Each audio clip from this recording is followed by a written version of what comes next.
much for being here on this lovely, well, it is a lovely Friday lunchtime here in Leeds. I'm not at home today, as you may have noticed. I'm not in my car. I'm in a motorhome, and I'm near Harrogate. Does anybody know Harrogate? Anybody been to Harrogate? Whether you've been to Harrogate or not, let me know where you are in the world today. And what's brought you along to this session? What inspired you to come to this session? Because I think that's always super helpful for me to hear. Is what's brought you here today? What's kind of on your mind around compassion and understanding? Hello, Dina from New York. I think you've been here before, Dina, haven't you? Let me know if that's right. And let me know if you are a regular. Um, you want to be more compassionate. Beautiful. Yeah, me too. Let's see if we can kind of bring that about together. Um, it's really interesting, actually. When you're about to talk about something and you find that the universe sends you a little. Oh, thank you, Dina. Lots of love to you too. That's really lovely. You've been here before and you love me. Oh, bless you. Oh, I feel all fuzzy inside now. But I've just been on some training, so I'm doing some. I help people with the 3 principles right now, and I guess as I'm exploring this subject of coaching and mentoring, I'm finding that I'm actually more of a mentor than I am a coach, which is interesting. But I've been on my training session this morning, and there is one man in particular who, trying to articulate this nicely, he doesn't shut up. He's like, he doesn't seem to have, and he's actually said that for the assignments, got to write proper assignments, which I haven't done since 1990 something, and so I'm having fun, but I'm quite enjoying the process of writing assignments, which I didn't think I would. So interesting. And he just talks and talks, and then he said, and he's gone like way over the. I've gone over the word count, but he's gone way over the word count for the assignment, and I was thinking, well, I can see why. Don't stop talking. He doesn't seem to have um, any self-awareness to see that the whole. Like, I shared something with the group, and I think he thought I was talking just to him, and he started to reply, and that wasn't really as it was intended. So it's really useful to see how still, a bit of time in this journey around the 3 principles, around seeing the inside out way that life works, that I still fall into judgment. I still fall into a little bit of irritation. I still don't always see people's psychological innocence in the moment, and that's a nice place to start for me, really, because I would love you to take beating yourself up off your plate, because it's all too easy when we're on any kind of journey of developing ourselves or anything. It's all too easy to end up beating ourselves up. And I don't particularly think that's helpful. I don't know what you think about it, but I don't think it's helpful to beat ourselves up about these things at all. I'm really not helpful. So, a little bit about me before we start. Welcome if you are a regular. I see regular faces down the bottom. Let me say hi, regulars. Dina said hi. She's been before. I can see Danielle. I'm getting used to kind of assigning or remembering the names that go with the little icons or the faces at the bottom. It's a little bit tricky. But yeah, do say hi. Can I see a Jennifer? I think I might be able to. So yeah, do say hello if you're here and you've been here before, or you've not been here before. If you're brand new to what I teach here, then say hi as well and let me know that you're brand new. It's good to know if I've got brand new people here, because I might tweak a little bit what I say, although I tend to just trust that what comes out of my mouth is going to be helpful, and as well to see that I know that you've got infinite potential. So Danielle, hi Danielle, lovely to see you. Melissa, you're here again, lovely. Aren't you? Glad to be back. That's so good. Thank you so much, Melissa. And Nancy, greetings from San Diego. And Melissa's also from New York. So Dina, I'm going to say like Dina and, and Melissa go for a coffee together. But it probably still means you live miles and miles away from each other, because, I don't quite conceptualize the size of somewhere like New York. I suppose it's like London. would take you a few hours to get across the city. Um, Not like my cities where I live is quite small really, and you can get across the city. So if somebody lived at the other side of the city, it wouldn't actually take you that long, half an hour, maybe three-quarters of an hour to go see them. But other places I know are not the same size as Leeds, which is where I live a lot of the time. But you probably noticed I'm not in Leeds. Well, I might be in Leeds, but I'm not in Leeds at the moment. I'm in Harrogate, which is a city. Oh, everyone's closed in New York. Oh, there you go. I've never been to New York, but maybe I will someday. Um, so so I normally live in Leeds, which is a city in the north of England in a county called Yorkshire. It's the UK's biggest county. But not big in necessarily in terms of people, not like somewhere like London. Probably not as many people in Yorkshire as there are in London, because it's not as dense. Big areas of it are not densely populated. In fact, big areas there's nothing at all, just mountains, and it's beautiful, lovely part, and it's got coast as well, so it's a lovely county. But often I'm in Trevor. This is Trevor. I'm in Trevor now. Trevor is my motorhome. Well, our moto, mine and my fiance's. And so I travel a lot with him for work. So he is currently in, I don't know why I'm pointing, you can't see the building. There's a building over there where the company that he works for make food at events and conferences and things like that.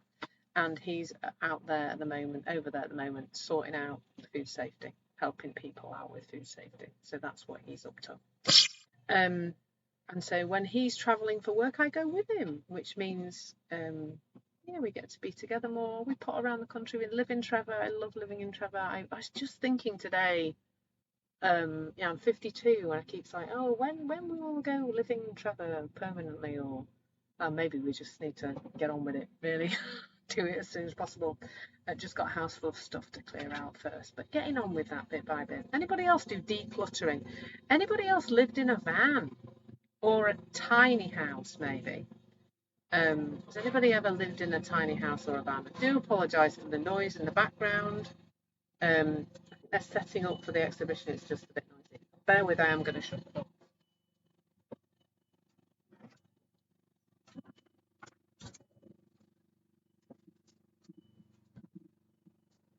Hopefully that will block it just a little bit, because it's quite noisy out there. They are setting up for an exhibition that's going to happen, I think, tomorrow, although I'm not 100% sure because I don't need to know.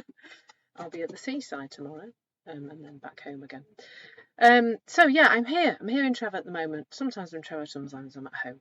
So who am I and what do I do? Well, I've been calling myself a human potential catalyst for a little while, and I'd love to know what you think about that. It's good to gauge your opinion, because I'm not sure it's landing with people when I talk to people about it. Basically, what I mean by that is that when I sit with somebody in a mentoring, a coach mentor conversation, shall we say, I do a couple of things. I come from a place of seeing everyone's potential.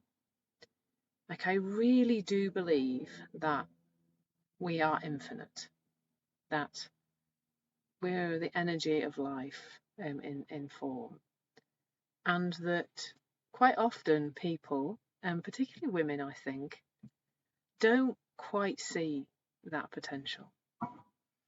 Because along the way, along the journey of life, we've learned some stuff, I'm going to say, about ourselves. So we've learned some untruths from other people about ourselves, and things that are just not true, but they look really true, don't they? When you've got that little voice in your head telling you you're a bit rubbish and you can't do that and you're going to fail, and imposter syndrome, inner critic, perfectionism, those kind of things. Those things hold us back, don't they? And they stop us from stepping into our power, our empowerment, maybe. And I've been calling that human potential catalyst, but I don't know. I say it to people at networking events and they kind of go, what? Which is kind of the effect I'm after. So maybe I need some help with a different thing to call myself, but I call myself a mentor. I'm somebody who helps people with their mental health, to see they have mental health, really, not to give them loads of extra things to do to try and get it. That's one of the things that's key. I teach a really simple understanding known as the 3 principles. And if you're not sure about that, then my next course is going to be a really simple, like basic course about the three principles, like a foundational course, and that'll be out at the beginning of September, hopefully. Just started working on that. But the track that I have at the moment is what are the three principles and why do they bring more ease to life? And that's definitely worth a listen because that'll give you a bit of a grounding if you don't know about three principles already. So I teach that and I help people to see what's in the way and to see that they don't have to listen to the lies in their heads anymore. By providing them with teachings from the three principles and guidance and questioning and an opening up of people, I think I'd like to say. So if you'd like to encapsulate that in a nice marketing phrase for me, that'd be lovely. Yeah, what would you say that was? So Melissa, you decluttered recently, but you going to sell, but decided not to continue to declutter on a regular basis, but it feels good. Yeah, because you thought you were going to sell your house. Yeah, yeah. I've lived in the same house for 22 years. My son will be 22 next month. Goodness gracious, that's just dawned on me. He has the same birthday every year, but for some reason, it's just when I get to August, I forget that he's a September baby, and therefore he's still my baby, obviously. Yeah, I was with Bump when I moved. It was about this time of year, and it was about this temperature. It was very hot and bothersome, but it was quite good because I just got to direct. You put that there, you put that there, you put that there. I'm 8 months pregnant, guys. I'm not going to be lifting or carrying anything. Rather marvellous. So yeah, and the clutter from living in the same house for 22 years has accumulated, shall we say, and I didn't really have much help with my ex-husband around this, but my fiance now, he's great. At the weekend we did things like returned crutches that I've had for 10 years from the National Health Service, and glasses that can go to be recycled, and all sorts of things that were just sitting around the house, and we got all of them out. That was quite cathartic, actually. It is cathartic, isn't it, Melissa, the whole decluttering thing?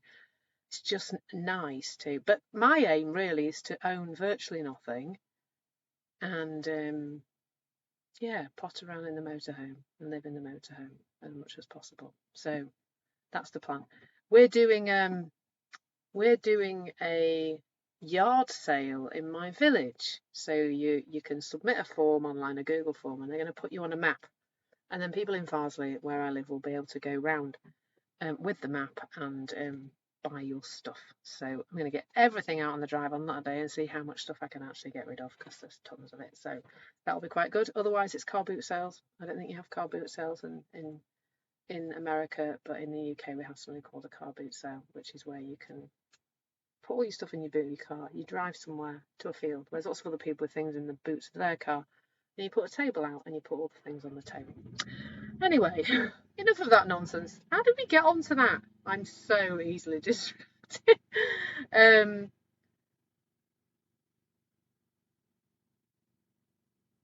Go to get something and really gave it away, but no worries. Yeah.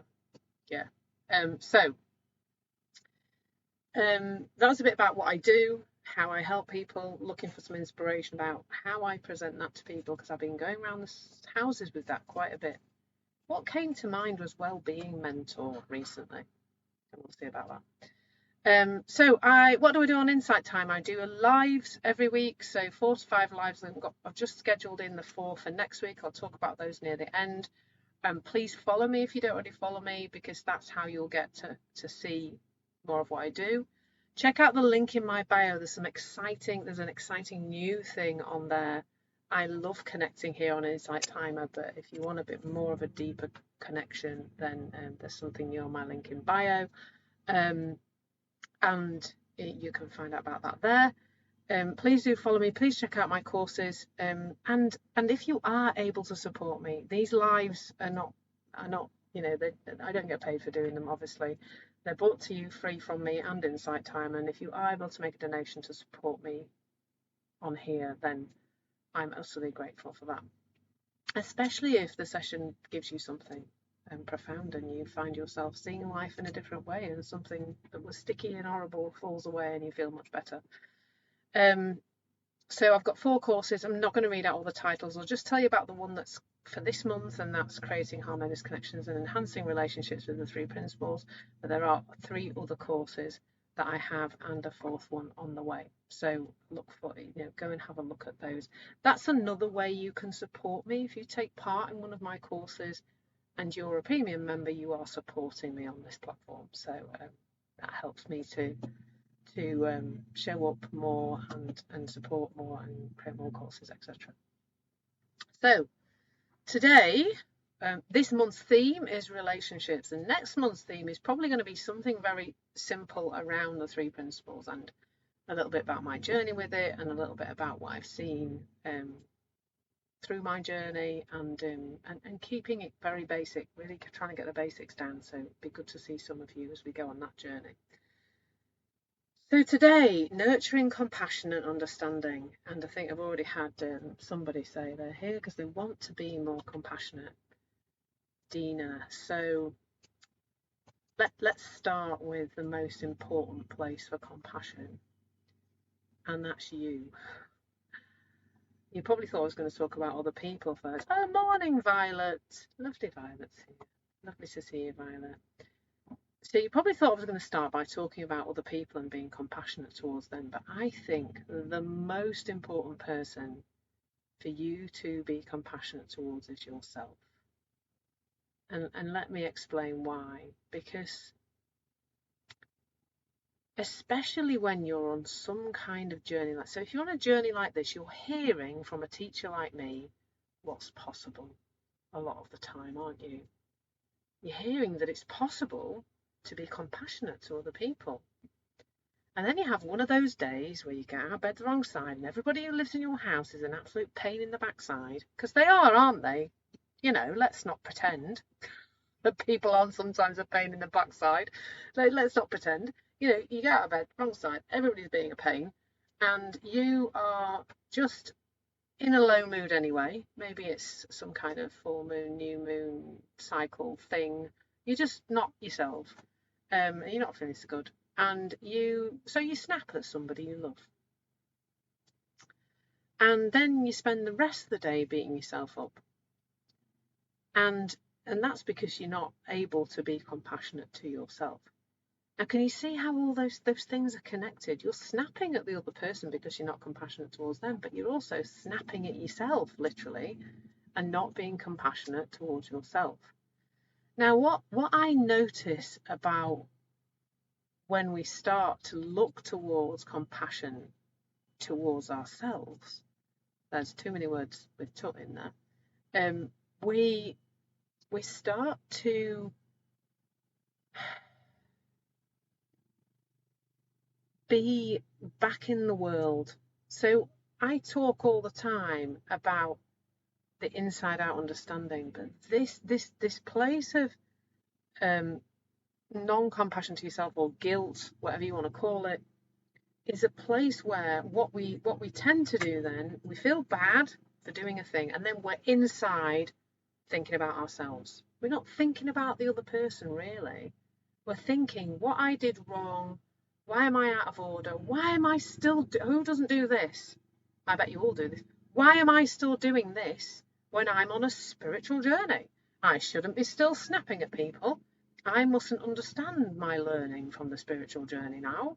And then we're beating ourselves up. We're thinking about how wrong we are and how we're not okay, etc., etc., etc. In the meantime, the world is happening outside us. The person who we snapped with is upset. And if we weren't so self-absorbed and we weren't like inside our own head thinking about us, and I'm sure you can hear there are layers of self-compassion. If we're in our head beating ourselves up, we're not in the world and we're not noticing that somebody's upset. And I do notice now that I say sorry faster, because I don't feel terrible about myself, because in a moment I just lost the plot. So Violet says, you did that last night because you are sleep deprived from a puppy. Bless you. I mean, I've had babies but no puppies, but I can remember being sleep deprived. And your husband didn't help when you needed it. Yeah. Oh, bless you. So you snapped and then you felt bad and you apologised and you still feel bad. So let's talk a little bit about that. Let's talk about self-compassion first. Let's really get deep into it. And I think you'll find the stuff about compassion, the rest of everybody else's compassion, that'll kind of emerge from this space of self-compassion. So this is the truth. This is the truth about you as a human being. You are creating your experience, and when I say creating, I don't mean you are doing that as in there's a you choosing a particular experience to create. Let's say it the other way then. Your experience is being created moment by moment via thought in the moment. So each moment there's a set of thinking and it goes with that moment, and then you experience life through that. And why we behave, anybody else asked this question before? Why do we behave? Why did I do that? Did you ask that, Violet?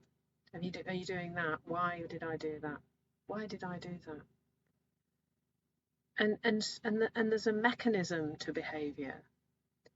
So there's a feeling. It all comes from a feeling. The human mission, human mission is to feel better.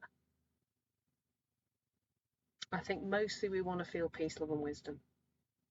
I'm going to go for those three. I should say calm, shouldn't I, really? As I'm the queen of calm. I should say the mission is to feel calm.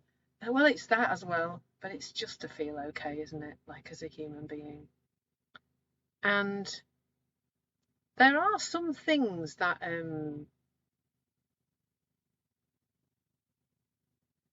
feel better if we do something in the outside world. Like if I've got an empty stomach, I'm going to resolve that by getting something from the outside world, aren't I? If I'm thirsty, just push up. That is sat in the sun. That is not going to be pleasant now. Then I need to have a drink. If I'm hungry and I'm living on the savannah, then I got to go hunting, haven't I? So right from the beginning of time, before man really, humans, is the species man still? I don't know. Anyway, before humans even had speech like we have now, or thinking like we have now, or stupid social media and everything else that we have now, before in the prehistoric times, we met our needs by doing something in the outside world. We didn't have many needs really as human beings back then. We were pretty simple creatures.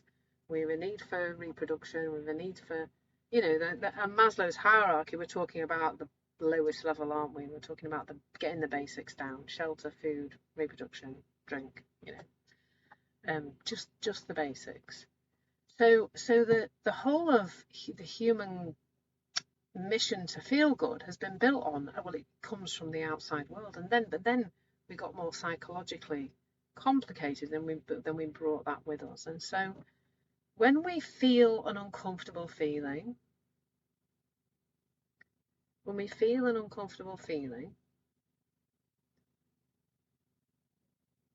there's kind of a junction of awareness there, and the awareness piece is, do I think that feeling is coming from me, or do I think it's coming from them? And then there's the thought that looks like it will relieve the feeling. If we think the feeling is coming from them, the thought that looks like it'll relieve the feeling is shout at them, snap at them, whatever it is. If we realise in that moment, because we're not doggone tired, literally, Violet, we're not absolutely tired, and we're grumpy anyway, and we're just had enough, because we're just, when we're tired, we're just not functioning so well, are we? We do need a bit of sleep here and there. But so if we think that feeling is coming from inside, then the action is inside. The action is, what do I need right now to help me reach a place of calm again? And there's no telling you what to do here. You'll know what to do when the moment arises, when you see it that way round. Whenever we still think it's coming from the outside world, we will keep trying to make the outside world make the feeling go away. Now, the thought that comes to mind in that moment is not a choice. So this is for you, Violet. You did not choose to snap. It's just what made sense in the moment, from the state of mind you were in, talking about the fact that you are tired, sleep deprived, understandably therefore grumpy, that what made sense in the moment was what you did. And it's this idea that we are choosing those thoughts. We didn't choose those thoughts. Those thoughts and those ideas about how to do things and what to do and what's going to be the best to solve a feeling have come from years and years of conditioning. It may be, but that's how we witnessed our parents dealing with it. That's just one example. It could have come from anywhere. But in that moment, the thought that looks true is the thought that creates the behavior. So, and that's like, compassion is not additive, it's subtractive. It's realizing that in that moment, that's what made sense. There's no choosing. Oh, Violet, your parents had awful physical fights. Oh, mine too. Yeah, not so much physical, just screaming and shouting. I remember sitting on the stairs once with my brother, who's younger than me, 3 years younger than me, and I can't remember how old I was. Old enough to have this conversation. I just said to him, we'd be better off if they split up. And they never did. My dad died 5 years ago. And I don't think my mum has been happy my whole life. I could cry thinking about it, because it was a horrible relationship. And she's recently met a lovely man, and she's like a different person. She's just like a different person. She's just unhappy. Oh, so sad. Yeah, so many of us can relate to that. And I don't know how old you all are. I think Violet's a similar age to me, but I think that they're from a generation, aren't they? Our parents who are in their, 70s, 80s maybe. Yeah, so yeah, I'm 52, Dina, a little bit older than you. But our parents came from just a time when you didn't split up as much. People, I'd be really interested to see the statistics around age groups and how many, what they do, the divorce rate. I don't know what it's like in the US now, but it's about a third of marriages here. Seems to have settled at a third of marriages end in divorce. But I wonder, if you looked at the generations of that, whether the older generation would be less than a third. And then as we get older, the younger generations will be more than, they'll be the ones bringing it up to a third. So I missed a little bit from you earlier, Violet, sorry. You wish you could talk to him without feeling afraid of his feelings over my own. He's so sensitive, bless you. And I think, like, trust your intuition, Violet, on that. When you're in a good state of mind and you're calm and you go in heartfelt, you do connect to people on a different level, a really different level. So bear that in mind. It's always about self-awareness, and I know you're brilliantly self-aware. So just, you're not going to want to talk about, and even if you do need to talk about it, that's questionable, I find sometimes, that we think, oh, well, I've got to talk about this. But there's a lovely book called The Relationship Handbook, which I'm going to put in the chat, actually, because I really do recommend it.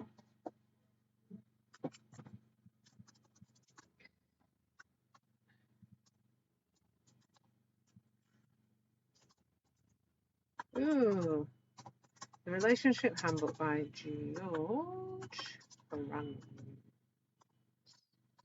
Okay. I think the second book has got his wife Linda in it as well. Because what they say a lot is, like, we've been told, haven't we, that we need to have things out with people when there's upset. Well, how about if we just looked towards love? How about if we looked towards connection with the other person? How about if we looked about being in a nice feeling? Like, sometimes Bruce and I will be like bickering about something, and then I'll do something or he'll do something that makes one of us laugh, and we can just literally end up being like just holding each other. This morning something happened just as he was leaving. Oh, I know. I told him off because I didn't think he'd kissed me goodbye properly, giving me enough of a cuddle. So I dragged him all the way back into the van. All his bags are in the staircase. And then we just ended up laughing. I don't know what we were laughing about. We were just holding each other and just laughing and laughing and laughing. Because there's something about just not taking ourselves or each other too seriously. And the more time we spend in that good feeling of connection and love, the less we need to do all that sort it out. Let's talk it through. What in an unpleasant feeling? The other day, Bruce and I went for a walk one morning. I think, was it Wednesday morning? Anyway, it doesn't really matter which morning it was. We went for a walk and we were talking about something, and it was getting like I just didn't understand what he was talking about, and I was getting more confused, and I couldn't get him to explain. But I was starting to get voices were starting to be a bit raised, and we were getting a bit loud, and I just went, whoa, let's stop. Let's stop. We're not in a good feeling. We're trying to talk. We're not in a good feeling. Let's wait. Let's walk a bit. Held hands with each other, and we just walked for a bit. And then we tried to talk about it again. When we were a bit calmer, and it went up there again. And I said, hang on a minute, we've gone again. We're not in a good feeling. Let's stop. And I heard a while ago from one of my 3 principles teachers, she said when she was going through the teenage, anybody else got teenagers? Going through the teenage phase with her daughter, because her daughter had come to understand this stuff as well, they both agreed that if they started to talk about something, because there's a few things to navigate, isn't there, when you've got teenagers, that if they started to talk about something and it started to get, up here and loud and disconnected, that they would agree to time out. A bit like a safe word, which you'll only understand if you've read 50 Shades of Grey. It's a bit like that. It's a bit like having that cut off where you just say you become aware. It's not about the other person. You become self-aware. You notice, oh, I'm caught up here. It's time to stop. Now, back to self-compassion, because that's the starting point, is seeing your own psychological innocence. I don't know if I think it's hard to see other people's psychological innocence if you haven't seen your own. If you haven't seen that you are always doing the best you can with the thinking that looks true to you, no matter what you're doing. And I mean that, no matter what you're doing. No matter if you've shouted at somebody or done something, I'm not advocating poor behaviour, but what I am saying is you are always doing the best with the thinking that looks true to you in the moment, from the awareness of where you think your feelings are coming from. That is how behaviour is created. I was on my training today, and somebody said something about behaviour being something to do with skills and knowledge. I thought, what a load of nonsense. I love to take well held, no, what's the word, things that people hold to be true, and go, what a load of rubbish. Like, behavior comes from awareness, and it comes from thoughts and feelings, but it comes from our understanding of our thoughts and feelings. When we start to understand our thoughts and feelings, bits of behaviour just fall away in chunks. And I've seen this for myself, for my clients, where, for some of my clients, they're coming because they're not feeling so good. Some of them are coming because they think the thinking's terrible. And others come because they think the behaviours.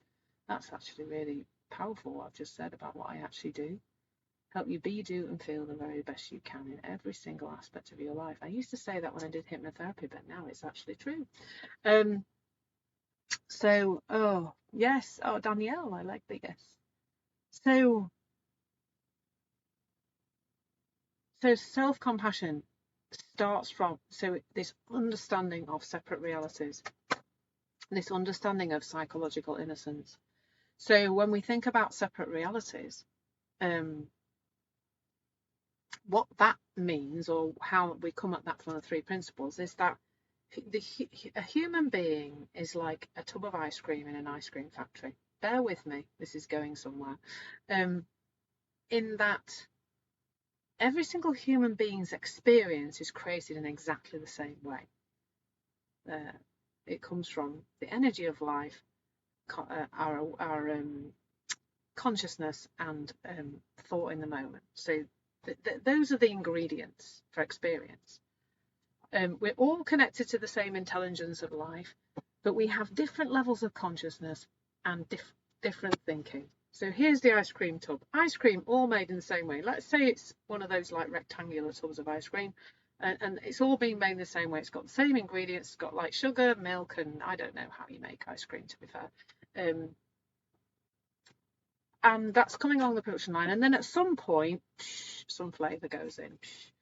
You know, it might be there's some flavouring and there's some additive, like some chocolate chips, or, you know, so there's the mint flavouring, there's some chocolate chips, there's the caramelly thing, and there's some pecans.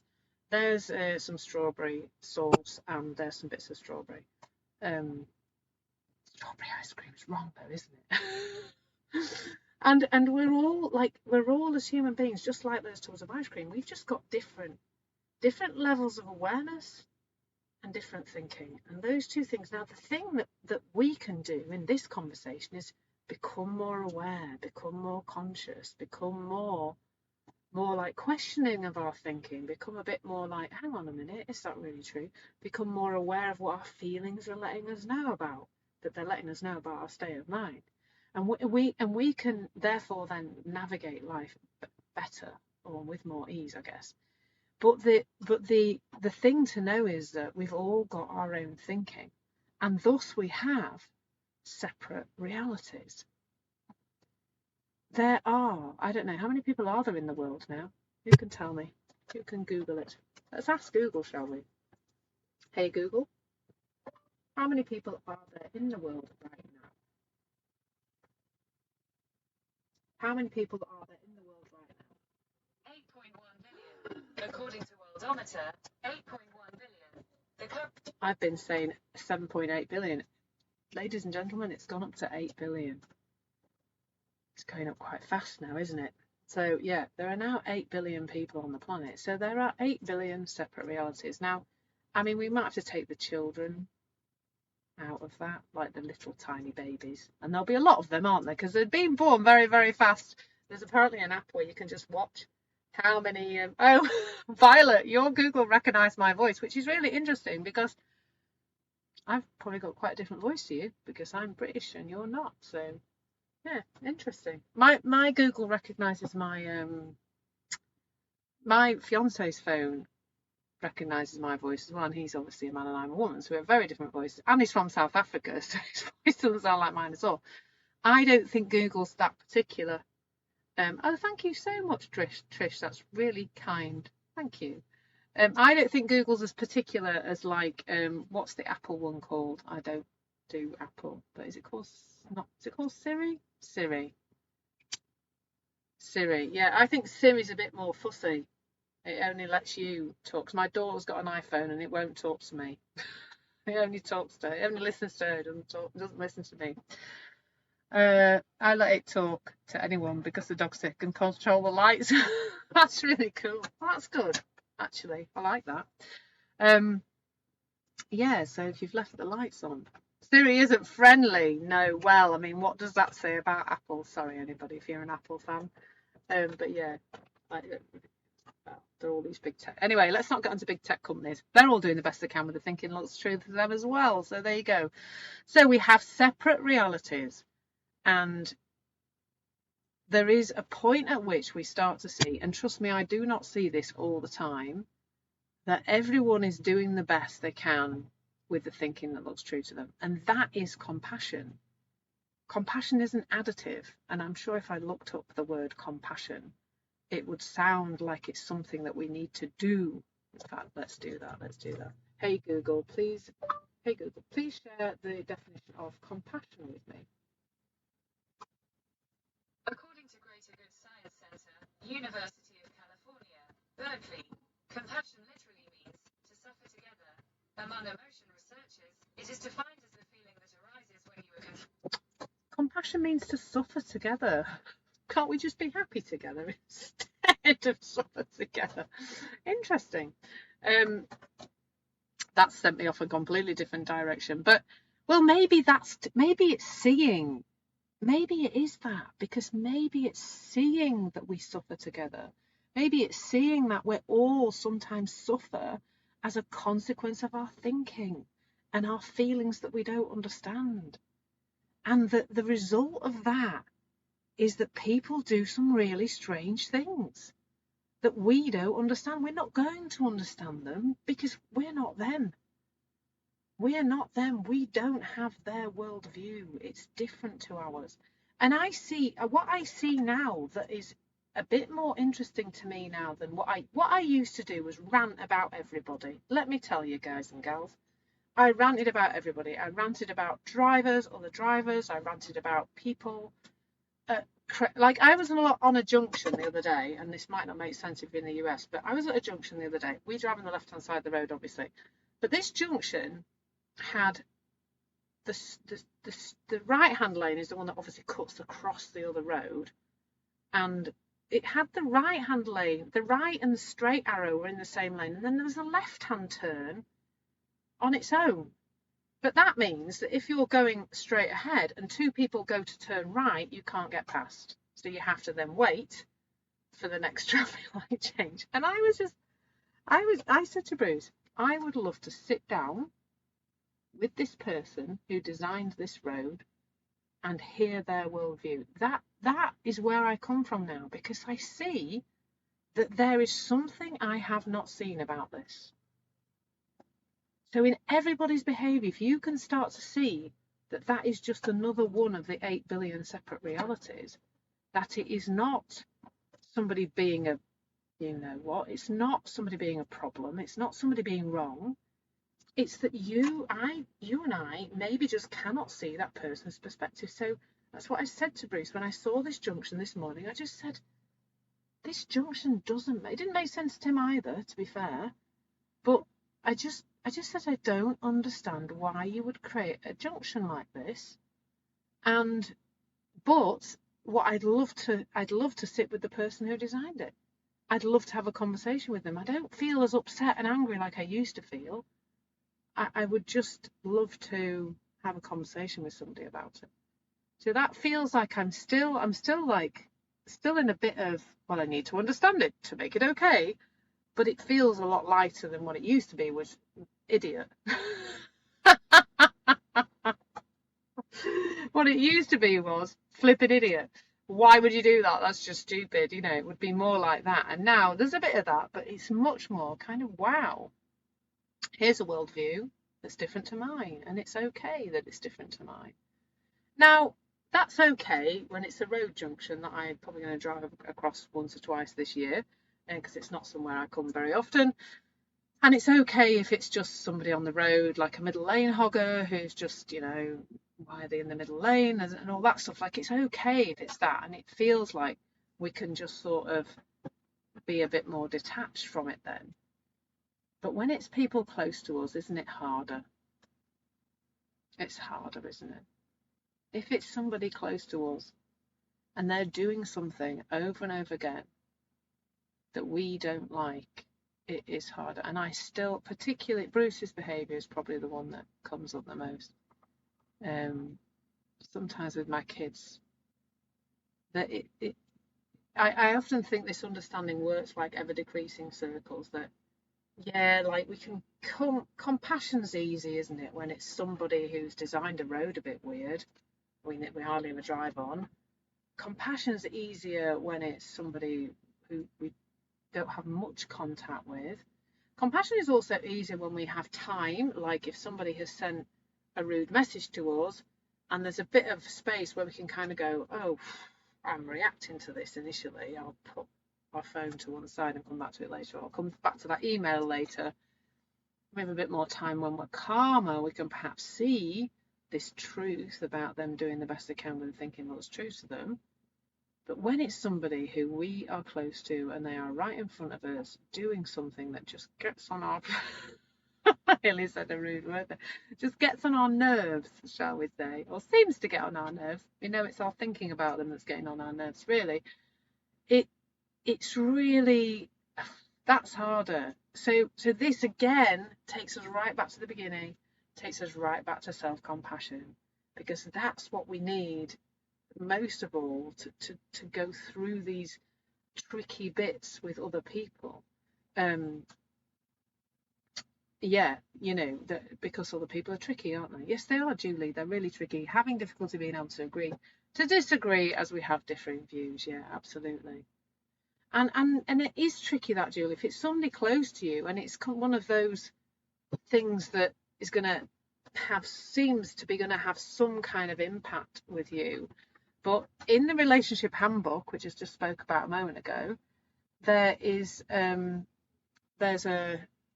story about a couple who couldn't decide whether to have children or not. Now, you think that's one of the biggies, isn't it? If you're with somebody and you want children, they don't, that can seem, or maybe you don't want them quite yet, but particularly for us women, bless us, biological clock's ticking here, I need to have them now, or whatever, it could be the man who really wants to have children now. But that can seem like an impasse, can't it? Like, how do we get past this? But there's a story in that book. I should probably could read it to you, actually. If I've got the book, it's on my Kindle, but I'm not going to go and get it now. But maybe I'll read it another time. So I think it's really powerful, is that? So Simon, London home of giving cycles a right of way and not policing them. Now let me tell you my story about cycles, Simon. That is that in between Leeds and Bradford, they built a cycle lane. And I've seen 10 bikes on it in about 4 years. Like, what a waste of money. So I'm like, well, what's the purpose of that? And isn't it interesting how somebody thought it was really sensible to spend millions of pounds on a bike lane and now nobody's using it? And in fact, some of the bikes are on the road because I think the bike lane is just a bit rubbish, really. Anyway, you'd like to have a conversation, but cussing and hearing cyclists having yeah, don't get me going on a Sunday afternoon about cyclists on the country lanes around Yorkshire, Simon, because I'm sure I could have more than a little little frisky word about that, to say the least.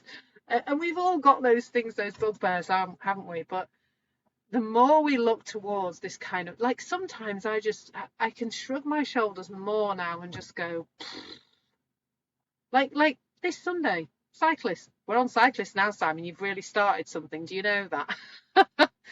You're driving along and there's going up a hill, so the cyclists are going really slowly, and they're next to each other, and you can't get your car around, and there's a queue of 50 cars behind you. I mean, they're already cussing us because we're in a motorhome, so they don't like us anyway. But that, and you just think, could you not just, like, while you're going up the hill so slowly, do you think you could just go one behind the other, please? And apparently it's completely legal, because I looked it up. I kept saying to my fiance, surely this isn't legal. Surely they're not allowed to do 2 abreast or 3 abreast, but apparently they are. And chat at the same time and go slowly uphill. Anyway, we must stop, because you can see how easy it is to get into it. And it's not the behaviour. It's not whether that's agreeable to you or not agreeable to you. It's seeing that in that moment, that cyclist or that partner or that teenage child is doing the best they can with the thinking that looks true to them. They don't think like you. They think different to you. And the other thing that I must say about compassion, one less thing to say about compassion, but before I do that, there's loads of people who I've not said hello to. I can see their little faces bobbing up and down. Please say hello. No, it's not just accepting. Definitely not, Simon. In fact, it's not accepting at all, really. Maybe it is. Anyway, please say hello if you've come in fairly recently. I've not said hello. Hello, Jeff. Lovely to see you. Have you changed your icon, Jeff? Let me know. What was I going to say? Or it could be a different Jeff, obviously, because I'm sure there's more than one Jeff on Insight Timer. So what was I going to say? Yeah, so please, if you're new here, let me know if you're new. Just put new in the comments. New, just put new. Don't put old, put, oh, Jeff, you are new. There is another Jeff who is a regular, but he doesn't have a lovely wolf. Oh, you're not new too, Simon. I can see you're going to be mischief, Simon. You're going to have me going off onto some kind of rant. Heidi, new too. Hello, lots of people new today. Fantastic. So if you are new, just please hop along and follow me. Check out some of my courses. Come back again to some more of my lives. There's loads more coming up next week. Rachel just popped in on the road from a family vacation. Need to take one alone now. Oh, Rachel, that's just so funny. Yes, I know all about that.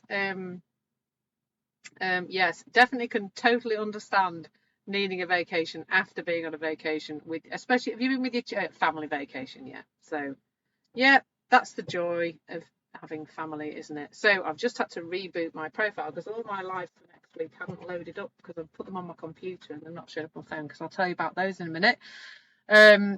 Yeah. Oh, thank you so much, Violet. That's lovely. That's really kind of you. I love that, Carol. Yeah, they're always doing the best they can. Yeah, and keep laughing at yourself, at them. I mean, that's another thing, is just to keep it light and just go, they're doing the best they can. Now, thank you for those people who've donated. Remember that these sessions are brought to you by donations, supporting me, it's supporting Insight Time if you are able to make a donation. Oh, bless you, Jeff. Well, you're in the right place for a giggle, because we like a giggle here. So before we do any more giggling, watch out for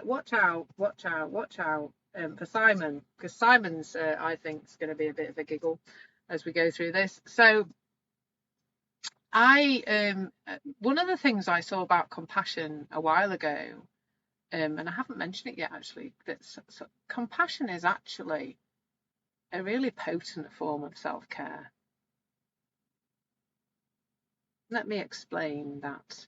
Maybe somebody here has got a thought on that. But for me, when I'm not compassionate, I'm a Mardy. I'm really like into the wanting to just like, am I allowed to swear on here? Probably not. Somebody might not like it.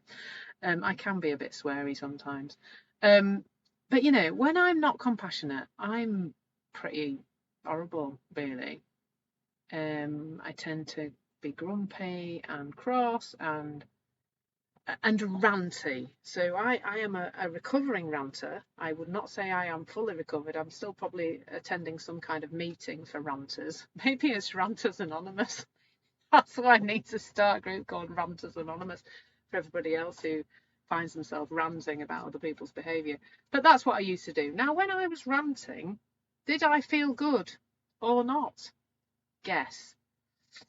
Good question, Simon. Well, I would say, Simon, it's school holidays in the UK, and so if an adult is listening, their children could well be in the background because it's that time of year, so I won't swear really. But I think you kind of know where I'm coming from anyway.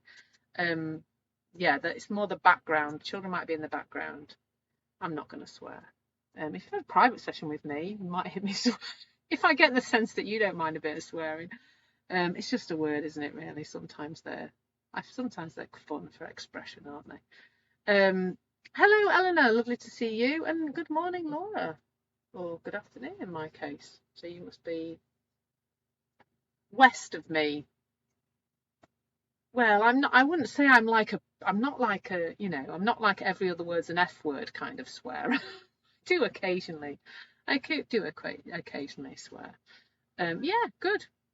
Nice one. You choose not to, Simon, and that's fine, because there's no right and no wrong, is there? Love it. So, back to compassion being about self-care. When we're not compassionate, guess what it feels like? Anybody else got the opposite of compassion? What do you feel like if you're not compassionate? What kind of feelings come up? Who's going to pop a word in the comments for me to spin off?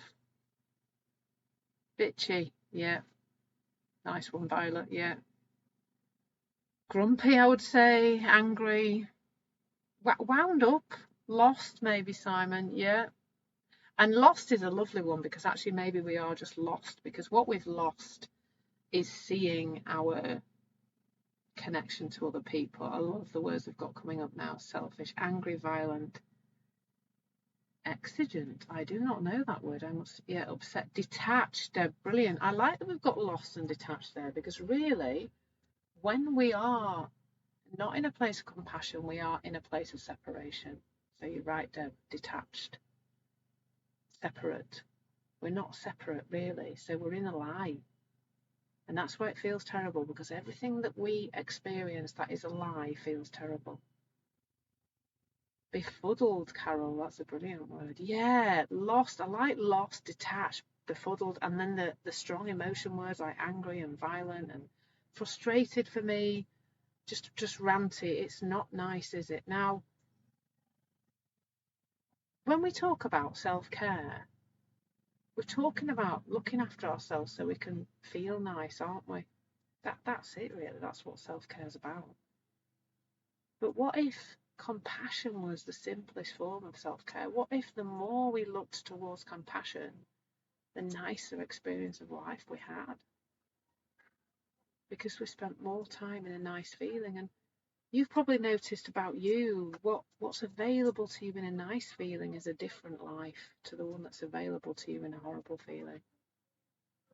The space, the clarity, peace, love and wisdom, the connection to others, just being in a nicer feeling. And that's, your system is built to take you back to that, as long as you know you're living in an inside out reality.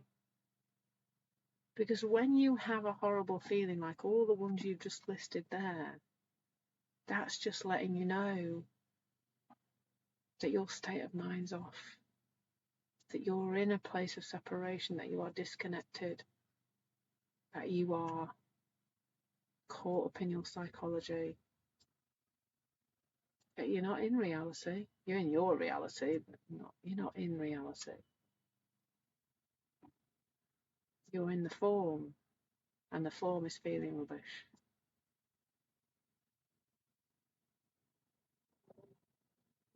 And so compassion for me is a way to take care of ourselves and have ourselves spend more time in these places of peace where we are at our best. Oh, I love to see those love hearts sneaking up at the side. They're beautiful. Thank you. Yeah, that's beautiful, Carol. Unbalanced. That's interesting, Laura, that when others don't have compassion with you, you tend not to have compassion for yourself. Yeah. Yeah, that's understandable. And I guess, like, if we're finding it difficult to be self-compassionate, it's realizing that we've learnt that, unfortunately, probably from our families, and there's such an entanglement there, Laura, isn't there? That that they're not being compassionate towards you, and so maybe you're not compassionate towards them, and then you're not self-compassionate either, and all of that is separation. All of that is thought. And so for me, peace, love and wisdom.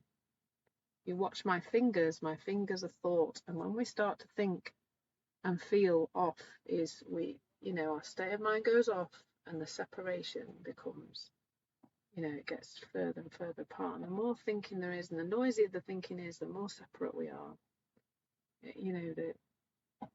That's how I see it. I see that we are one till we think we're not. And it's our thoughts that create that illusion of separation.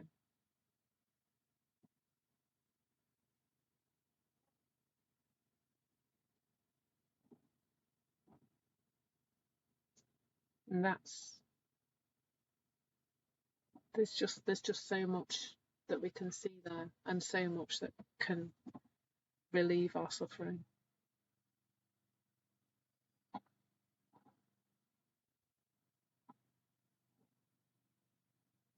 And the more we look in this direction, the more there is freedom from that suffering.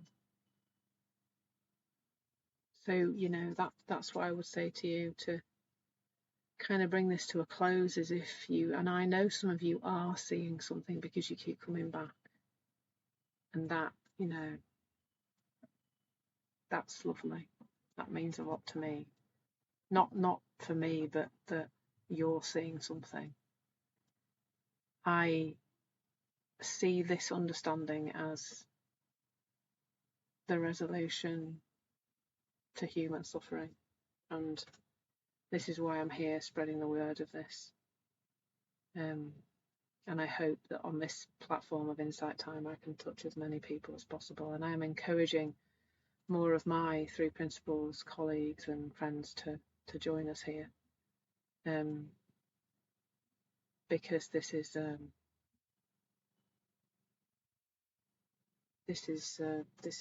the future, really, for all of us, really.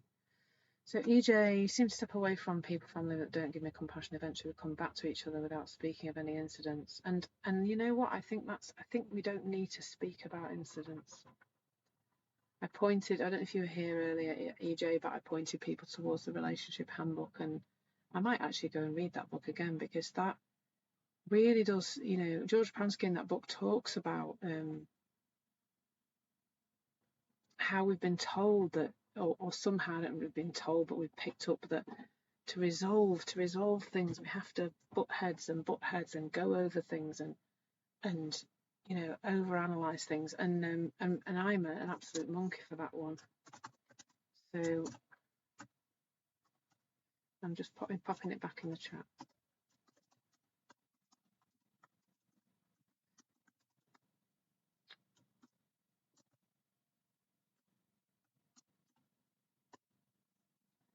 Yeah. And you know, it seems like we're supposed to hammer it all out, but I've noticed more and more that if we keep our self-awareness, and we notice when we're not in a good state of mind, we're not following, you know, we're not in our heartfelt space, we're not in a place of peace, and we bring ourselves back to that in whatever way makes sense. It's not to do with other people. We bring ourselves back to that. The more we become connected, and that's the place, that is the space to look towards. Nice feeling, nice thinking. Yeah, not nice feeling, not nice thinking. Let's try, you know, let's look towards navigating as much of life as possible from this place of calm. Lots of love to all of you too. I do like the little hearts floating up. But they're nicest little things. Just so cute. They're so lovely. So let me tell you about next week. I've quickly scheduled in next week, just before this session. I managed to sneak them all in. So 3:50 on Monday. These are all British summertime. I should say UK time, because obviously eventually it won't be. Don't know why I said that. It's like a couple of months and we'll be changing those clocks again. Cultivating emotional intelligence in relationships. So this will be fun, because emotional intelligence has had some very good PR recently, hasn't it?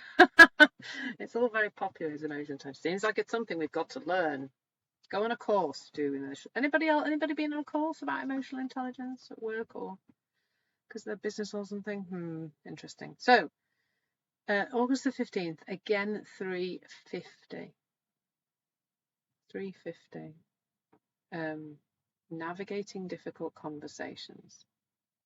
That should be fun. And check out the link in my bio for a little treat that will be after that live on Tuesday. And from Tuesday, on every Tuesday now, there will be a live at 3:50. Well, I say every Tuesday. I will have some occasional holidays, but most Tuesdays at 3:50, there will be a live on here, followed by something fun that's in the link in my bio, which you might want to join me for. So August the 16th, which is the Wednesday, creating boundaries with grace. Very different conversation about boundaries. Let's lose the rigidity on that one. And this time next week, the 18th of August, embracing unconditional love.